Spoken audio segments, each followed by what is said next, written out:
قرآن مجید اللہ کی کتاب ہے، اس میں کوئی شبہ نہیں ہے، اور دنیا کے ہر معیار کے مطابق کوئی کتاب بے کم و کاست بغیر کسی ادنیٰ تبدیلی کے کس طرح منتقل ہوتی ہے اسی طرح منتقل ہوئی ہے۔ مسلمانوں نے اپنے اجماع اور تواتر سے اس کو منتقل کیا ہے۔ وہ کوئی بکھری ہوئی قوم نہیں تھے، ان کی ایک باقاعدہ حکومت قائم ہوئی اور وہ ایک عالمی سلطنت میں تبدیل ہوئی۔ اس کے اہتمام میں قرآن شائع و ضائع ہوا ہے، ایک ایک مسلمان کے ہاتھ میں رہا ہے۔ اس وقت بھی اگر کوئی ادنیٰ درجے کی اس میں تبدیلی کرنا چاہے تو وہ اس کا تصور نہیں کر سکتا۔ اس وقت جب صحابہ کرام کی جماعت موجود تھی، خلفائے راشدین حکومت کر رہے تھے، یہ کیسے باور کیا جا سکتا ہے؟ اس کے معنی تو یہ ہے کہ ہم اصل میں اللہ کی بات نہیں سمجھنا چاہتے، بلکہ یہ چاہتے ہیں کہ اللہ تعالیٰ ہماری خواہشات کے مطابق بات کرے۔ وہ ہماری خواہشات کے مطابق بات کریں تو پھر اللہ کی کتاب ہے، ورنہ کسی نے اس میں کچھ نہ کچھ ملا دیا ہے۔ یہ بڑا غیر علمی طریقہ ہے۔ اس طرح تو کسی بھی چیز کو مشتبہ کر کے آدمی اپنے لیے بہت کچھ خرابیاں پیدا کر سکتا ہے۔ دنیا میں کسی علم کو جانچنے کے اور خاص طور پر خبر کی تصدیق کے جو اعلیٰ ترین برتر ذرائع موجود ہیں، قرآن اس کے مطابق ہی منتقل ہوا ہے۔ یہ تو جو اصولی سوال پیدا ہو رہا تھا آپ کی بات سے، اس کے بارے میں نے عرض کیا۔ پہلے سوال کے جواب میں یہ عرض ہے کہ قرآن مجید میں استدلال کے یا ریزننگ کے مختلف طریقے اختیار کیے گئے ہیں۔ بعض جگہوں پر ہمارے باطن کو، یا جس کو ہم انفس کہتے ہیں، ہمارا نفس اپنے اندر نشانیاں رکھتا ہے، اس کو بنائے استدلال بنایا گیا ہے، اس کو ریزننگ کی بنیاد بنایا گیا ہے۔ بعض جگہوں پر جو کائنات میں حقائق نظر آتے ہیں، جو ہماری آنکھ دیکھتی ہے، کان سنتے ہیں، ان چیزوں کو بنیاد بنا کر استدلال کیا گیا ہے۔ بعض جگہوں پر تاریخ کے حقائق بیان کیے گئے ہیں، اور ایسا بھی ہے کہ مخاطبین کو ان کی حماقت پر توجہ دلائی گئی ہے۔ اس میں قرآن نے اپنی کوئی رائے نہیں بیان کی، بلکہ یہ کہا ہے کہ تم کیسے احمق ہو کہ اپنے ہاں تو کبھی پسند نہیں کرتے کہ یہ کہو کہ میرے ہاں بیٹی پیدا ہوئی ہے، اور تمہیں اطلاع دی جائے تو چہرے سیاہ ہو جاتے ہیں، اور یہ کہتے ہو کہ ہمارے تو قبائلی نظم میں یہ کیا کرے گی بیچاری، یہ تو ہمارے ساتھ بھی نہیں کھڑی ہو سکتی، اور جنگ میں بھی شریک نہیں ہو سکتی، اور اگر کہیں ساتھ دینا پڑا تو تب بھی کمزور ثابت ہوگی، اور ادھر اللہ کے لیے بیٹیاں بنا دیتے ہو۔ تو یہ ان کی حماقت پر توجہ دلائی ہے۔ اس میں عورتوں کے بارے میں کوئی بات اللہ تعالیٰ نے اپنے زاویہ نظر سے بیان نہیں کی۔ یہ بعض اوقات مخاطب کو اس کی کسی مانی ہوئی بات کے تضاد پر متوجہ کر کے اس کی بیوقوفی واضح کی جاتی ہے۔ تو ہر اچھے کلام کو سمجھنے میں یہ چیزیں ملحوظ رکھنی چاہیے۔ ہم بھی جب گفتگو کرتے ہیں تو دلائل کے بعد مخاطب اگر کوئی احمقانہ نوعیت کی رائے قائم کیے ہوئے ہو تو پھر کہتے ہیں کہ ایک طرف تو یہ مانتے ہو، دوسری طرف یہ کہتے ہو، تو یہ اس طرح کی بات ہے۔ اس میں عورتوں کے بارے میں اللہ تعالیٰ نے اپنا کوئی تبصرہ شامل نہیں کیا، کسی جگہ بھی نہیں ہے۔ دو تین جگہ جہاں یہ مضمون آیا ہے، وہاں مخاطبین کی حماقت، بلادت اور ان کی ہٹ درمی کو واضح کرنے کے لیے کہ یہ تم کس طرح کے لوگ ہو، کیسی باتیں کر ڈالتے ہو، ایک طرف یہ اور دوسری جانب یہ، ایسے بہت سے دوسرے اسالیب بھی قرآن میں اختیار کر کے، مثال کے طور پر یہود کو وہ جو بات مانتے تھے کہ ہمیں تو اللہ تعالیٰ نے بہت اعلیٰ مرتبہ دے دیا ہے اور ہمارے لیے تو اب جنت ہی جنت ہے، یہ کہا کہ اچھی بات ہے، یہ مانتے ہو تو پھر ذرا اپنی موت کی تمنا کیا کرو، پھر دنیا میں رہ کے کرنا کیا ہے۔ تو یہاں ظاہر ہے کہ یہ تعلیم تو نہیں دی گئی کہ لوگ موت کی تمنا کریں، بلکہ ان کی بیوقوفی اور ان کے دعوے پر اور ان کی حماقت پر ان کو متنبع کیا ہے، اور یہ بتایا ہے کہ تم کیسی باتیں کرتے ہو۔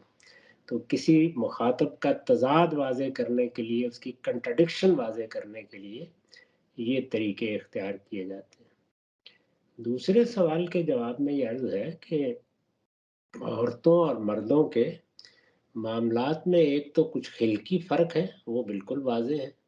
यानी अल्लाह ताला ने औरत के जिस्मानी नज़्म में भी मर्दों से फ़र्क रखा है, औरत की नफ्सियात में भी मर्दों से फ़र्क रखा है, औरत के रद्द-ए-अमल की कैफ़ियत में भी मर्दों से फ़र्क रखा है और तबीयत में भी फ़र्क रखा है।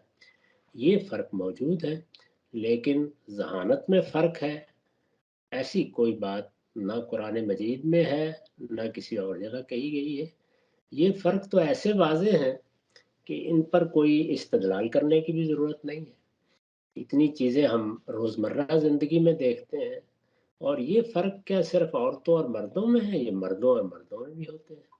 बाज़ लोग बड़े ज़कीउल हिस्स होते हैं, बाज़ लोग बहुत जल्दी मुनफ़िल हो जाते हैं, मुतासर हो जाते हैं, बाज़ लोगों में बड़ा तहक्कुम होता है, बाज़ मुसव्वर होते हैं। तो तबीयत का, मिज़ाज का, इसी तरह जिस्मानी ज़रूरतों का फ़र्क बिल्कुल वाज़ेह है। इसमें तो कोई गुफ्तगू करने की भी ज़रूरत नहीं है। इस फ़र्क को मलहूज़ रख के ही तमाम अहकाम दिए जाएँगे। यानी जब औरतों को कोई हुक्म दिया जाएगा या औरतों को कोई शरीयत दी जाएगी, तो इसका लिहाज़ रखा जाएगा, लिहाज़ ना रखा जाए तो बड़ी बेइंसाफ़ी होगी। अल्लाह ताला ने औरतों पर बाज़ ज़िम्मेदारियाँ नहीं डाले। मसलन जो उनके हालात रहे हैं और सदियों से हैं और अब भी हैं, उसमें उन्हें इसका पाबंद करना कि वो भी अगर करीब में मस्जिद हो तो लाज़मन वहाँ जाके नमाज़ पढ़ें, पाबंदी नहीं लगाई। अपनी मर्ज़ी से जाना चाहें तो जाएँ। बल्कि ये कहा है कि अगर वो ना जा सकें तो तब भी उनको बाजमात नमाज ही का अजर मिल जाएगा। इसी तरह से हुदूद, ताज़ीरात के नफाज की ज़िम्मेदारी उन पर नहीं डाली गई। जुमे जमात के बारे में भी उनको पाबंद नहीं किया गया। वो जुमा पढ़ने के लिए जाएँ, बहुत अच्छी बात है, ईदैन में शरीक हों, तरगीब दी है, लेकिन लाज़िम नहीं किया उन पर। जिहाद क़िताल की ज़िम्मेदारी भी उन पर नहीं डाली गई।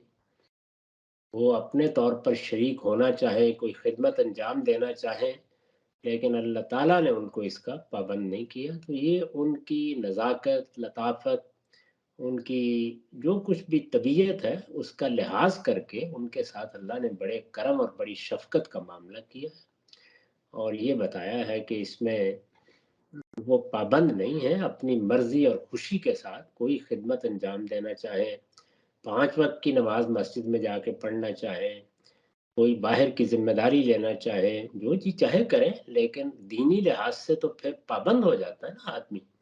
तो ये ज़िम्मेदारियाँ औरतों पर अल्लाह ताला ने, अल्लाह के पैगंबरों ने नहीं डाली, ये फ़र्क किया है, इसमें कोई शुबा ही नहीं है। ऐसा ही मामला गवाही का है। गवाही को लोग कोई ऐसे समझते हैं कि ये इस्तेहकाक की बात है, यानी कोई बड़े मनसब से महरूम हो गए। जहाँ तक वाक़याती गवाही का ताल्लुक है, उसका तो कोई ज़िक्र ही नहीं है। उसमें जो मौके का गवाह होगा, औरत हो, मर्द हो, बच्चा हो, वो गवाही देगा। काज़ी का काम है देखे किसकी गवाही माननी है, किसकी नहीं माननी। मुमकिन है कि एक बच्चे की गवाही वहाँ कामयाब हो जाए और एक मर्द की गवाही को काज़ी कबूल ना करे। वो दस्तावेज़ी गवाही है। यानी मैंने आपने कोई मामला किया है तो उस पर मुझे आपको गवाह बनाना है। वहाँ गवाह अल्लाह ताला खड़ा नहीं करता, वहाँ हमारे हाथ में मामला होता है। तो उसमें ये कहा है कि एक कबायली माशरे में लोगों के हुकूक पर गवाही देने के लिए औरत खड़ी होगी, गवाही तो किसी ऐसे ही शख्स के खिलाफ देनी पड़ेगी ना जो किसी का माल ज़ब्त करके बैठा है, किसी की ज़मीन दबा के बैठा है। तो ये बड़ी ज़िम्मेदारी की चीज़ है, इसमें मर्दों को गवाह बनाओ, बड़े इसमें मसाइल पैदा हो जाएँगे। वो बेचारी कहाँ खड़ी होगी? अभी भी कबायली माशरे में ज़रा जाके गवाही के लिए खड़े होके देखें, बल्कि हमारी अदालतों ही में ज़रा पेश होके देख लें, अंदाज़ा हो जाएगा क्या होता है। यानी मुझे तो कोई आदमी अगर कहे कि ये इस दस्तावेज़ात पर कोई गवाही ज़ब्त कर दें या इस पर दस्तखत कर दें, तो मैं तो माज़रत कर दूँगा।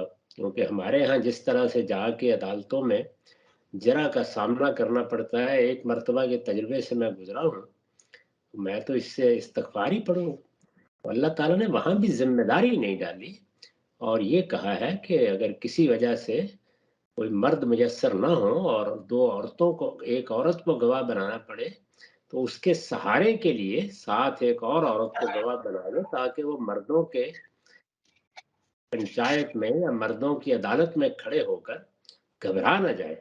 तो ये भी यहाँ रियायत की गई है उसकी।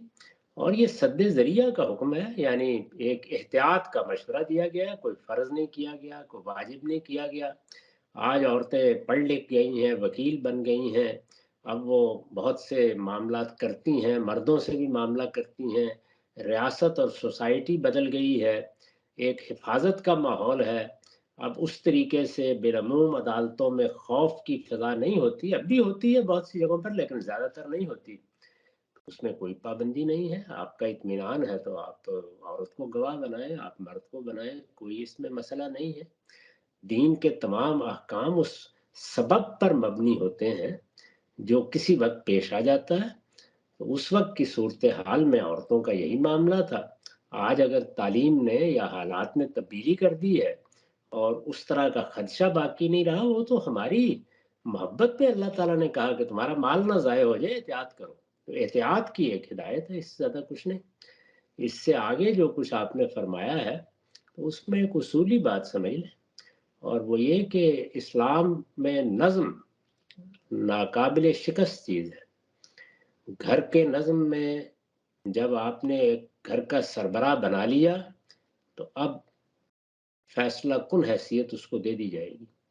यही मामला वालिदैन के नज़्म में बच्चों के लिए होगा, और यही मामला रियासत में होगा।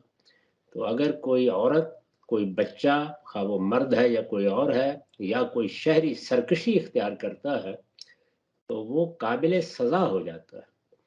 ये सज़ा कदीम ज़माने में ख़ानदान ही देता था। आज के ज़माने में आपने कानून साज़ी करके सज़ा का मामला काज़ी से मुतल्लक कर दिया है, तो घरेलू मामलात में भी कर दें, कोई एतराज़ नहीं दीन को।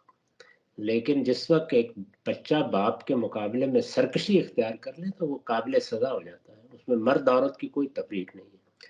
वहाँ चूँकि मर्द सरबराह बना हुआ है, तो इसलिए ये कहा है कि उसको सज़ा के नफ़ाज़ का हक़ है। अगर वो समझता है कि सज़ा से इस्लाह हो सकती है, अगर मालूम हो कि ऐसा नहीं है, तो कभी उस तरफ कदम नहीं बढ़ाना चाहिए। और इसका ताल्लुक भी ज़ाहिर बात है कि ना कोई हुक्म है, ना वाजिब है, ना फ़र्ज़ है, बल्कि इस्लाह के लिए एक तजवीज़ दी है अल्लाह ताला ने, कि इन मराहिल से गुज़र के इस्लाह करने की कोशिश करो, तुम्हारा घर बच जाए। अगर कोई औरत सरकशी पर उतर आई है और शौहर को शौहर मानने के लिए तैयार नहीं है, तो समझाओ, बुझाओ, ख़ानदान को उसमें डालो बीच में। कामयाबी नहीं होती तो फिर कुछ सेपरेशन इख्तियार कर लो। उससे भी कामयाबी नहीं हुई तो फिर सज़ा भी दी जा सकती है। तो ये मैंने लिख भी दिया है कि इस सज़ा के मामले को अगर औरतें नहीं चाहती कि ये नौबत आए, तो अव्वल तो ये है कि सरकशी इख्तियार क्यों करें? ये तो ऐसे ही है कि जैसे बाप को कहा जाए कि ये सरकश बेटा है, ज़रा इसकी दिमाग दुरुस्त करें, तो बेटा ये कहे कि मैं तो इसको कबूल नहीं करता। तो फिर ये है कि सरकशी क्यों इख्तियार की उसने? सरकशी और रिबेलियस एटीट्यूड ये हमारे दीन में बिल्कुल नाकाबिले कबूल है। ये बदतरीन जुर्म है। खुदा के मुकाबले में भी इसको इस्तिकबार से ताबीर किया है और मुहारबा कहा है अल्लाह और रसूल से। वहाँ पर भी इसकी निहायत सख्त सज़ाएँ हैं। तो वो जुर्म किया क्यों जाए, जिस जुर्म के नतीजे में काबिल सज़ा या काबिल दस्तअंदाज़ी हो जाए। मैं एक आज़ाद आदमी हूँ, किसी का काम नहीं है कि मेरी तरफ हाथ उठाए, लेकिन जब मैं जुर्म का इर्तिकाब करूँगा तो पुलिस पकड़ेगी मुझको। भागने की कोशिश करूँगा तो गिरा के नीचे लिटा देगी। जुर्म क्यों किया जाए? सरकशी बदतरीन जुर्म है। और ख़्वातीन अगर समझती हैं कि अब उन्हें सरबराह बन के रहना है, तो निकाह के मौके के ऊपर मुआहिदा कर लें कि घर की सरबराह मैं होंगी और तमाम ज़िम्मेदारियाँ भी मैं उठाऊँगी और अखराजात भी मेरी ज़िम्मेदारी है। इस उसूल पर निकाह करें, तो वही हक़ जो मर्द को है, वो ख़्वातीन को हो जाएगा।